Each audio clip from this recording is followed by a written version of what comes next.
Well, you're welcome back. Of course, it's still TVC Breakfast. And as we said earlier, we are now moving to the health sector of the country. Well, experts on Lassa fever have advised the Nigerian government to standardize infectious control practices. And the reason is to prevent constant death of medical personnel and patients in health facilities during outbreaks.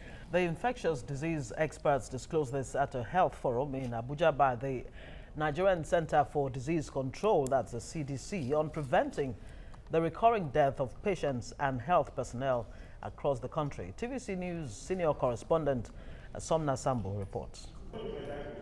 At this forum on Lassa fever, medical experts want more investments in funding research against the disease, contact tracing, and provision of quality health services for its treatment in Nigeria. Each of the time we have had major mortality rates has been because of this poor infection control practices in our hospital. In one place, they are following the infection control process, while the other they are not. The doctors in the body are committing suicide because they are not following what needs to be done. And then you close down the hospital. I don't think Lassa is the killer that will make it to be. When you break down the infection control process, then you have Lassa killing virtually everybody that comes in contact with. Most of the states are not really responding.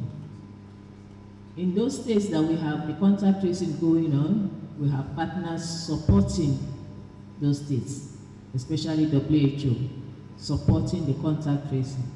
The contacts are expected to be followed up for 21 days, but the states are actually not really responding. A former World Health Organization expert, Professor Oyewole Tomori, says Nigeria's investment in curtailing Lassa fever is poor, with funds earlier released to establish a second treatment center in Maiduguri unaccounted for. Funds were given to set up 2 centers in this country.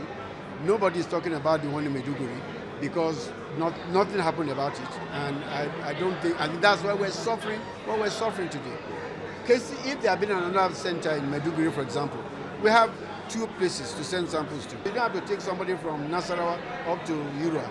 You can bring him straight away to this thing. And a few years later, when I made this at the conference, one of the ministry officials said it wasn't actually misappropriation. He said it was misallocation.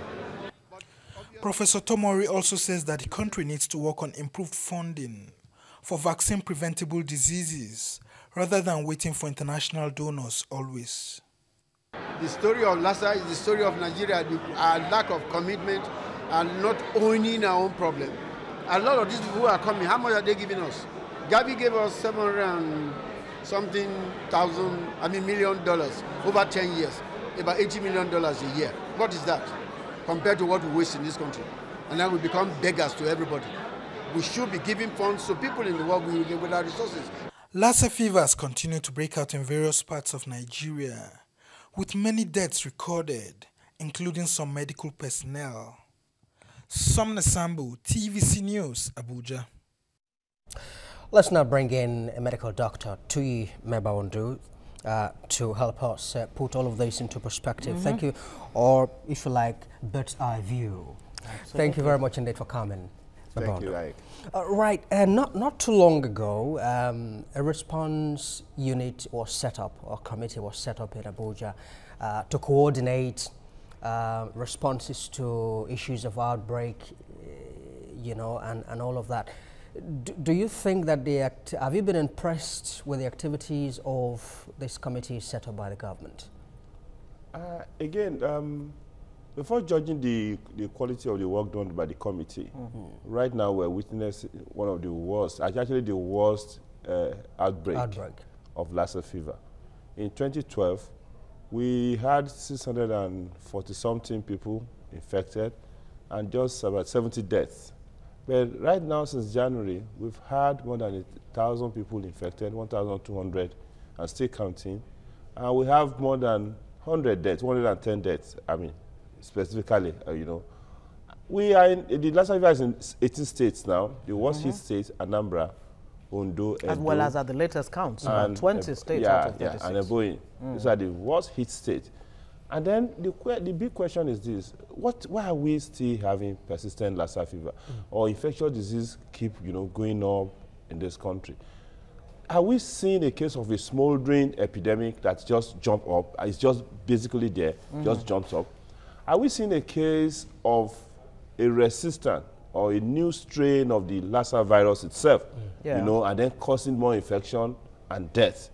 Yeah, of course, we had 60 medical workers, 4 of them dead. Are we seeing a new strain? Then, are we seeing a population that is really more prone to an attack of Lassa fever? Are we seeing more of malnutrition? Are we seeing more of a depressed immune system? Are we seeing more of a, poor response? What ecological factor, what health factor, what social factor is working together to drive this epidemic? Well, those are questions I would like to throw back at you. Questions we need to actually look at and answer. Of course. And do you think that they are asking these questions that you have just asked? Again, what we are seeing exactly is this. We try to justify some of those funds that have been sent to Nigeria to fight some of these infectious diseases. How do you justify the fund? Well, the concept of emergency operation centers, EOC, being set up, predates this Lassa fever. When the Ebola outbreak came up, EOC was set up. It was a control and command structure that was able to really bring in a lot of approach in terms of curtailing the epidemic. But should that be what we're doing every time? Yes, it's necessary. Yes, we need to set up, care management centers. Of course, there are about 4 presently in the country. Yeah. We need to set that up. But beyond that, these are fundamental questions we need to ask. According to the report we just played there by Sobna Sambo, one issue that really kept on coming up, the issue of funding, poor funding from government and lack of funding for research, and this over-dependency on foreign donors. According to the expert there, this tendency to, depend on these foreign donors, we don't seem to own or be interested in owning the solution to our problems. Yeah, we've spoken about this over and over again. The point is this: epidemic is a serious issue. It has the health consequences, the economic consequences, and all, in terms of it impacts on trade and human living to such significant effect. I have advocated the setting up of future fund for emergency preparedness, for epidemic preparedness, a kind of future fund that we can tap into and use to, attack such, so to say, epidemic occurrence. Do we go into those funds if we have such emergency funding set aside only when an outbreak has happened, or actually use these funds to, carry out research, find out exactly what is going on? That's like the issues that you just, the questions you asked as to whether this, Lassa fever, for example, has mutated, and the possibility that, malnutrition is affecting the outbreak and the fatality rate and all of that. Yeah, again, not much research seems to be going on. The fund for the epidemic preparedness is separate from the research fund. Okay. Okay, because now, whether you like it or not, if you look at the world all over, the rate of epidemic is increasing. Yes. We're seeing more spike because these organisms are mutating, humans are encroaching on the environment, and even animals themselves are coming into human settlement. And then there's increased international travel. So the risk of epidemic is there.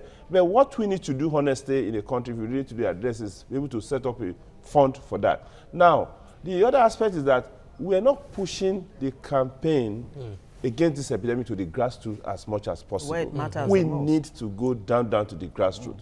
Because if that is where the epidemics occur, we must be able to define a single algorithm that can help us pick an epidemic even before it starts. An algorithm that can be understandable by even the locals in that community in such a way that they will know that what we're seeing now, you know, it may not be the malaria fever we're used to. Could it be this thing again? And honestly, it's a holistic thing. If you don't build the health system, yes, surveillance is the first thing. Where the laboratories are there, you have to be able to make diagnosis. Even the increased number we're seeing may also be partly due to the fact that we've upped the diagnostic skill of Lassa fever. We're able to set up more laboratories because it used to be 2 before. We're having like 3 or 4 now that can then be able to pick a specimen and then, you know, analyze it. But beyond that, the epidemic is a serious issue. We're not just talking about Lassa. All right. Cholera is there. And then meningitis is there. And here we just fold our arms and then we seem not to be learning. All right. In 2007, the National Stakeholders Forum held a meeting. And the thrust of it was to look at preventive measures, to look at, you know, control and all of that. And this is 2018. It doesn't appear like we are making any progress at all, does it? Yeah, again, sadly enough, because if you crunch the data and look at it, you find out that we're just rotating in the same place. We're just circulating with a lot of high wire talk, and then we come back to the same thing. The main challenge, like the one we just, you know, the main challenge is this. Now, there should be a standard infectious control mechanism, a standard operating procedure for infection control in every health system that should be actually, you know, adhered to. Okay? Not only a health system, there should be a hygiene. What kind of standardization are we even talking about? Because some of the medical experts actually talked about that. And I recall that in January, Isaac Adewale, the health minister, actually blamed the health workers for this, you know, latest outbreak. Again, talking about their carelessness and, you know, and what have you. Unfortunately, the recent the recent Lassa fever challenge is announced in hospital. We get to know about it in the hospitals. Now, you look at this number of people. You are having a country of 200 million people. Even the health workers, you crunch all of them together, anyhow you look at them, not be up to 1 million. I'm talking about including pharmacists, nurses, everybody. Okay? Now, out of this, the doctors are just about less than 70,000 doctors, you know, who have to work. And they have this pressure of work. And then the common disposable in these hospitals are not being supplied.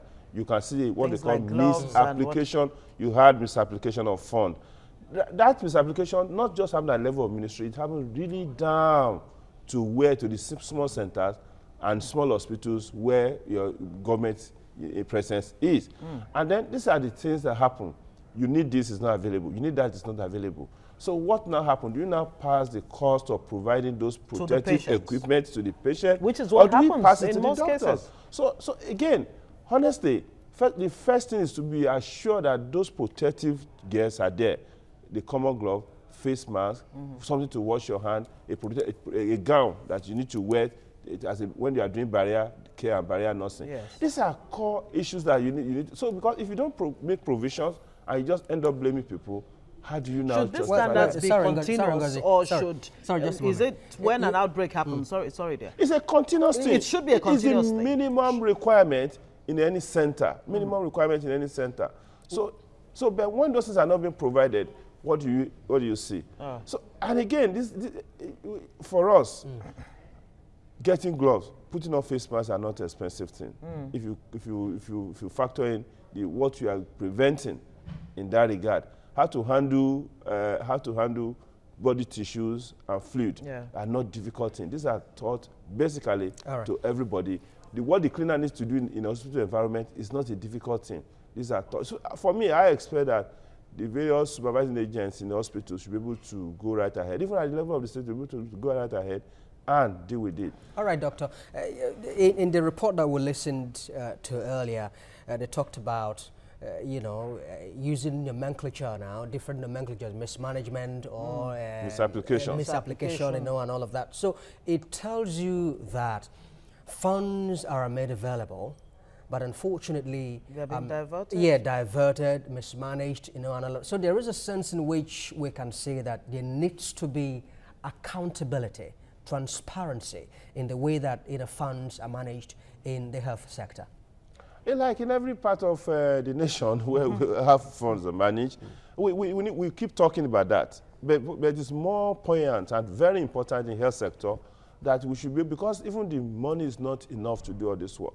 If you want to do vaccination, for instance, in this country, it's billions of dollars to do vaccination for a whole year, billions of dollars. But what is health getting? Health has never gotten more than 6–7% of the budget. And what does that translate to, even in terms of what you need to deliver? So again, whether we look at it, there's the health financing. Because you want to change the health system, you have to follow the money. Yeah. The health financing is key because you need money to even do your research. You need money to buy your equipment. You need money to reimburse and pay different people working at this level. But the core thing is that we must be able to raise the capacity at the local level here. What I mean raising the capacity at the local level? Because by importing some of those experts, it's an added cost. But for instance, when... That's not sustainable. Yes, when Japan choose to give you money to do infection control, of course they're going to bring their own expert. They're going to be doing their research, they're able to pick data. But for us here, we have Nigeria Center for Disease Control, which is not properly funded. We have the laboratories, both in Irua and even the Yaba here, which is not properly funded. We have different hospitals which are crying for fund. Until we honestly sit down and look at it, that how do we really move fund first into the health system? Secondly, how do we disburse this fund in an equitable manner that it can touch those who are in rural areas where these epidemics are rearing their heads every now and then? So it won't be unfair to say that government really has not come to realize or appreciate the need for health, Nigeria's health sector, to be, if not above, what obtains elsewhere, but at least at par or something close to it. Well, so, and from that point in itself, it's a real problem because, I mean, with the 5% set aside for health in every national budget that we've had over the years. Yeah. Again, we're just paying lip service to health system. But again, health is a combined effort. Yes, it needs to be driven at the level of the federal government, but the effect of health is still at the local level. Yeah. Until we start looking at that, of course, we had a platform when we were using primary health care under Oliko and Sonkuti to drive our health system. But now, after that, everybody start focusing on curative health. Okay, because instead of preventing. For any politician who want to show that he's doing something about health, is how big the hospital or a high center is building. But how many percentage of people actually need to get to that center? When we're at the local level, cholera is killing. When at the local level, meningitis is there. When Lassa fever is there. When they don't have, then they have been ravaged by malnutrition. These are inputs to the health of the people, and which honestly, very key and germane. So, do you think that anything has changed about the virus? Well, for me, that's why I asked those questions. Yeah. Okay, because is this virus mutating? Are we seeing a change virus? Because we've seen over time the virus don't commonly remain in the same state. There's constant mutation. We wish attenuation, I mean weakening of the virus, but sometimes some of them just change and then it gets strengthened. Is that what we're seeing in this case? You know, but that, you have to answer that with research. It's not, you have to answer with research. And we do not have the funds. Unfortunately, we're not even research focused. Okay, now. Is it, like I asked, the people that have been ravaged, are we having more of a population that is increasingly getting prone to attack of epidemics? Okay? If we're having that, if malnutrition is there, if these people are, are not having the right constitution to fight infection, because it's a balance. Okay, so what is the way out? I mean, first off, for the purposes of this discussion, I'm sure there's still a few Nigerians there, if not many, who still don't understand exactly what Lassa fever is. Maybe that's where we should have started this discussion from. Yes. What Again, exactly are we talking about? Yes, we've heard it's a hemorrhagic illness. It's caused by a virus, Lassa virus, transmitted by rodents, the multi-mammate rodents, rats, common in the household. Many-breasted yes, rodents. common in the household, common around the bush, common in farm settlement. They actually come into the house to share part of our food. The incubation period, when the virus enters human body, is usually between 6 and 21 days. And how does it present? Like every common illness, like fever. You know, you even mistaken it for malaria. But there's a point where it now gets to the mucous membrane and starts causing damages. It got to in the intestine, in the liver, and in the clotting system. At that point, is it too late? The clotting system. Well, you know the case fatality is about between 1 and 15%. That means is that more than 80% of people that actually contract Lassa fever may actually not die. But there are a lot of factors in the virus and the host that may determine your predisposition to fatality, as the case may be.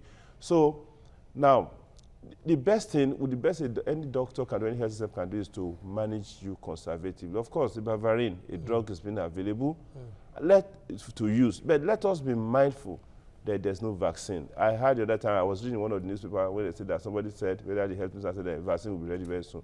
There is no vaccine for Lassa fever. It has not been developed. So the best are no vaccine. Not even by the World Health Organization. No vaccine for Lassa fever. So what we should do, really, is that, yes, I agree that the Nigerian Center for Disease Control is trying to push and speak and encourage people. Within their framework, they are trying to do something. But they'll be talking, we should talk more. How do we talk more? We should go to the local system and talk more. Don't just set up emergency operating centers at Abuja. Yes, you can collect your data there. Go to the local government. You know, we need to be able to define a simple algorithm that can tell us before this thing comes up, that you can help even the local people to understand that when you see these 3 people having this fever, then in this you should be suspicious. So that means there needs to be more awareness. Yes, we need to go to the community. We need to honestly go, because that's the cheapest thing we can do. We cannot, afford, even the drug is expensive. We cannot then again have the doctors and nurses that is going to do the work in a management care center. So we need to go to their numbers already being depleted. Yes, we need to honestly embrace hygiene. If there's anything we need to teach more now, if it's going to be somebody helping at the level of the primary schools to teach basic hygiene, cover your food, and because unfortunately, it can also move from one person to another, Lassa fever. So when somebody is sick, treat every fever, treat every unexplained rashes as something that can be contagious and behave and act accordingly. All right, Doc. So there needs to be, in our effort to educate, to enlighten, people and create awareness about this, the attempt needs to be deliberate. Not only when there is an outbreak. Absolutely. It has to be deliberate. In fact, of course, we should have a map, the epidemic map, how all these things go. And then we must start from beginning, not just on Lassa fever, but other epidemics that is pushing on that phase. Because the population of Nigeria, more than 90% of them are poor. And the poor, they're just exposed to these things. For the poor, the challenge is this: do I go out there and engage the bush and do whatever I need to do, or do I stay at home? It's like the parable of the lepers at the gate of Samaria. They have to go. If they die, they die. So because what option do they have? Either way. Okay, they need to eat. They need to, Now, 8 states have exited the active phase, while 12 remain active. What do we make of that? Is it 8 states? 8 states, yes. Are not in the active stage. Now, is that a piece of good news, or? Oh, well, you see, they keep entering and exiting this active phase because, number one, you cannot control human movement. Number two, you don't even know what has happened at some local level. Your local check may not be that firm, to know what's happening at local level. So if you exit today, well, we'll clap for you. It's not a whole. At all. Tomorrow you could enter. Tomorrow you can find yourself part of it. And then you have to start working your 21 days, double 21 days, 21 here to make the 42 days. And we can remember the case of Ebola in Liberia. Before Liberia finally exited, it was going in, coming out, going in, coming out. Honestly, we should not be doing this adhocracy. We should not be throwing blankets every time, you know, as a firefighter can. We should honestly sit down and look at it. What are we doing with the spectrum of infectious disease that is facing us? And we must be able to do, you know, a more sustainable intervention, you know, using local Talk very briefly about that malnutrition aspect that you talk about that could make you more susceptible to Lassa or any other disease for that matter. For us. For the ordinary poor Nigerian, how do you help yourself nutrition-wise? Well, again, it has to be a deliberate attempt because, again, unfortunately, the action you take depends on the knowledge you have. Okay? And then here we are. We're seeing the malnutrition is actually hitting most of those under 5 and primary school children. The government at the time, you know, created the idea of school feeding program. Yes. Okay, the school feeding program should actually be an avenue for nutritional education. Okay, you are eating this. This is why you are eating this. This is why you are eating this. Now, if we really escalate and push the school feeding program, we could take as much as 60–70% of those children out of malnutrition. Okay, because the food security, look at what is happening all over the nation now. The food security is not assured because the food basket of the nation is being ravaged every time. So then that is that. Even we as individuals, we're not trying to do a little bit of agriculture by the side. Where will you do it? With the concrete jungle that you have everywhere? So the town planning does not factor it in. Unless, of course, you want to live in an area like Ikorodu. Well, if you are in Ikorodu, anywhere you are, if you can do something, please do. You know? Then again, nutritional education becomes very important, even at that level, for us to be able to really Dr. Tuyi Mebawandu, thank you so much for joining us this morning on TVC Breakfast. Nutrition is the way to go. Unfortunately, a huge percentage of the population is below the bread line. Thank you very much. We'll take a short break, and when we come back, it's top of the hour. We'll bring you the news updates, and we'll go on to our next discussion this morning. Stay with us.